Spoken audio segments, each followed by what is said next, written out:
Fernandes has been linked to Manchester United since West Ham has been relegated to the Championship. The news that is coming out is that Mateus Fernandes might actually end up at Manchester United. And honestly, I love this guy. The control, the way he plays his football is actually a ball playing midfielder. That is comfortable to receive the ball in any position. And that's what Man U actually need, because if you watch some of our midfielders, like players like Ogate, they are not comfortable receiving the ball at their back at the post. So I feel like Mateus Fernandes is a very good player. He can actually receive ball in tight spaces. So, and I feel like that is one of his major strengths, receiving ball in any position. So Mateus Fernandes coming to Man U is actually going to improve this Manchester United squad, improve them in a very big way, especially our midfielders. Regarding the fact that we actually need a lot of midfield, at least 3.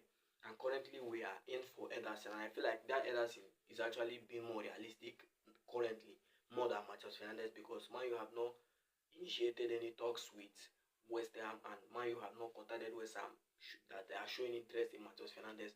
But for Ederson, Man U are close to agreeing a deal, to sign Ederson from Atlanta, and I think the deal is around 30 or 40 million. So Mateus Fernandes actually being an addition, I would love it because of the Premier League experience you get. He's going to bring that Premier League experience that Ederson does not have. Because one of my major concern of Ederson coming to Man U is that Premier League proven, that Premier League experience. How quick is he going to adapt to the league?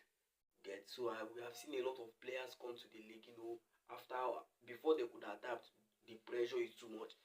The pressure of playing for Man United, bro, is like is nowhere near Atlanta. Atlanta is like a small club. Even if you make mistake, nobody cares.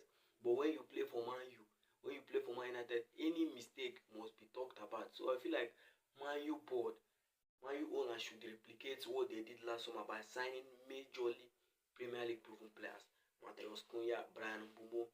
Yes, and Lames is not Premier League proven, but he actually gave a lot of surprises, and you can see how he has helped us. Even Benjamin Sesko, you can actually see it took some time for him to adapt. And while he was adapting, our Premier League proven signing, we are already scoring goals. So that connection was what brought him to life, and he was back to his scoring goals.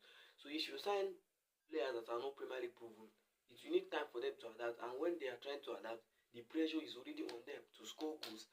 And for a Man U striker, if you are not scoring goals, that's it. So I feel like we should focus more on signing Premier League proven midfielders like Sandro Tonali, Anderson. I feel like Anderson favors a move to Manchester, so we should just leave him. So I feel like we should favor a move for a player that actually wants to play for the badge. For example, Mateus Fernandes, I'm currently sure that guy is a pure red. That guy is a pure red devil. So I feel like, yes, we need to go for a player that really wants to represent this club, you get. So that's it. Mateus Fernandes is an example of a brilliant midfielder.